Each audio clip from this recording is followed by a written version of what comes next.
Hello everyone, welcome to a new video. I'm a little bit late because I wasn't able to record the video in time, but we finally got Marvel Tokon news, which is great. The primary reveal is finally revealing new characters after 8 months. There's also like under the hood mechanical changes if you compare some of the stuff the brand new characters were doing with information we know in the beta, but I'm gonna save that for another video. I want to save like all of the mechanical breakdowns and stuff until after I'm done with the patch video, because patch video is long overdue, and I still have to do the little like Hokuto Maru hotfix, and we're likely getting like a geese patch on the week of either the 15th or the 23rd, so I have to hurry the fuck up. So Marvel Tokon, let's go.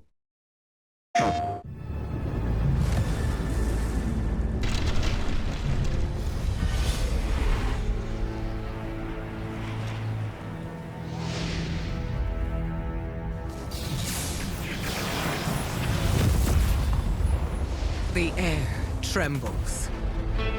Mother Earth herself senses the coming battle. The world may hate us, we still have to save it. A true team is unbreakable! You cannot stand against the storm.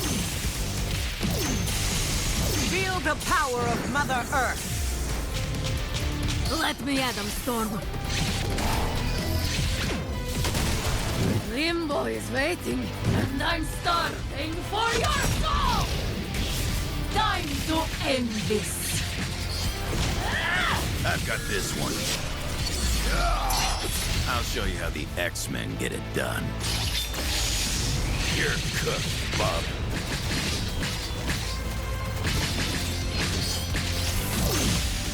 Initiating attack.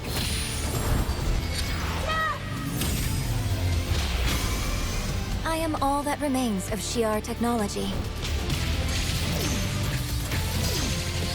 Prepare to be disassembled. Surrender to avoid further danger. Let's finish this. We are stronger! Together!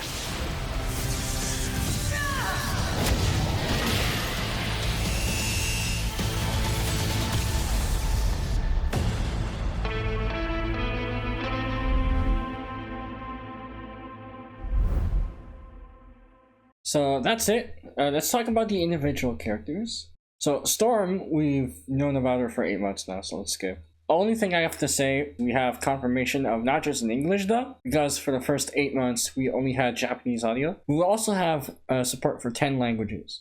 First one is Magic, who has an install. I've seen people say that Marvel Rivals does not may or may not have influenced Magic's inclusion in Tokon.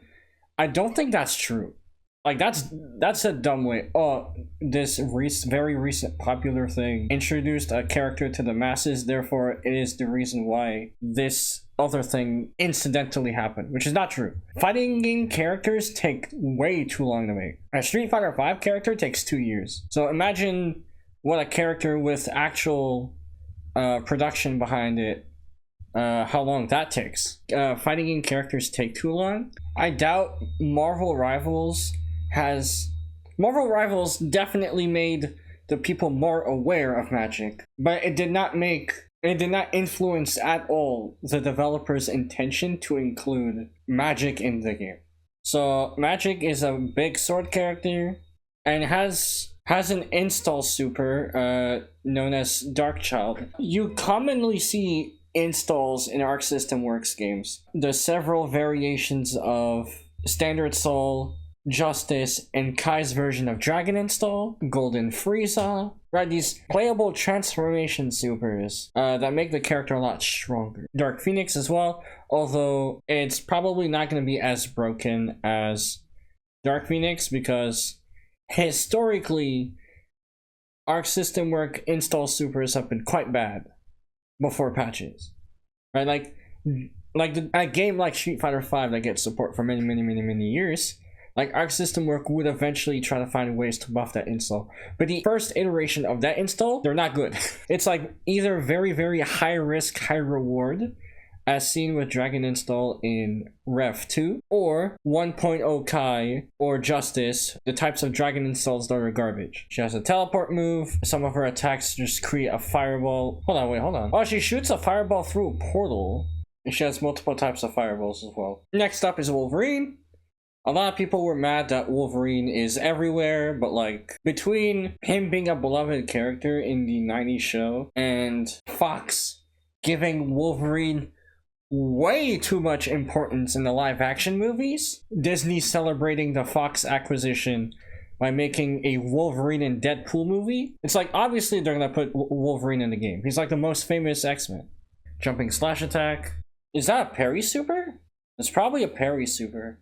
And it launches if you get the counter. And finally, a character a lot of people don't know, myself included, but is the robot personification of the Danger Room. So the reason she has a very robotic way of speaking in the trailer, this is her. Like all this like command line shit, all the robot shit, all this giant thing, like the entire thing, that's her. She is the training stage in Marvel vs. Capcom 3.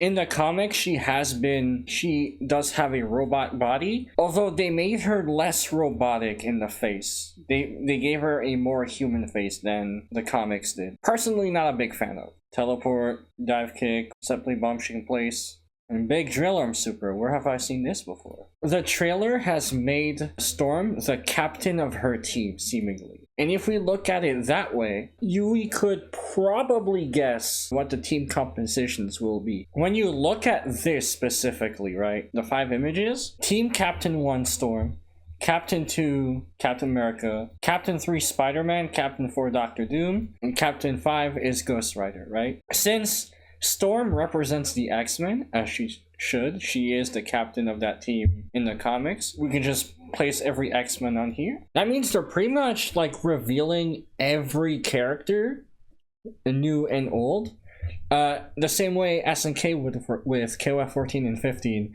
which is to pair each character up in different teams. Captain America is the Avengers, Storm represents the X-Men, Spider-Man, I want to say the Inhumans. The difference between an X-Men and Inhumans, they're both mutated humans. The X-Men, it's specifically the X gene, whereas the Inhumans are not. Miss Marvel, the MCU wanted her to be an X-Men, which pissed people off. However, between the X-Men team reveal, her gameplay not having any of the sparkle shit that the MCU gave her, and pretty much limited her gameplay to just having like stretchy arms, would make her an Inhuman rather than an X-Men to match with her original design rules. And that would put Iron Man with the Avengers, obviously, but then Star-Lord will probably be like Team 1, Team 4, or Team 5.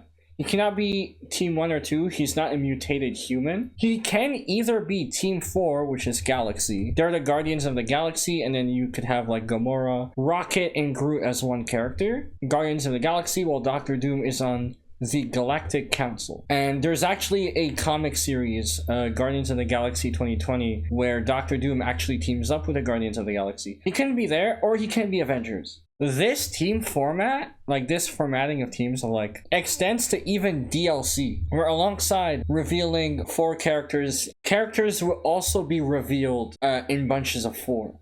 And for whoever that DLC team is, for a total of 24 characters within the first year, which for a tag game, I honestly found to be a little disappointing. That's not a huge roster of characters right out of the gate. Dragon Ball had more. 21 characters. 3 characters you had to unlock. 2 of them being Zenny or the shitty story mode. 1 character only through the shitty story mode for 24.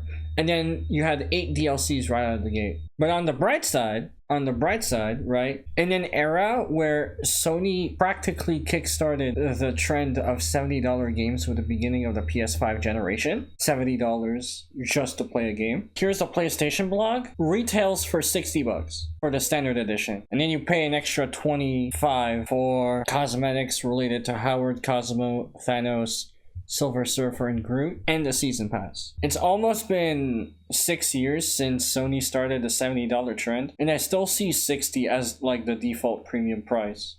instead of 70, even with the fucking inflation. That's it for this video. I'll make a breakdown for some of the changes, namely alleged changes to combo count and assist, as soon as I'm done with everything City of the Wolves. If you liked the video, hit like and subscribe, and I'll see you next time. Have a nice day.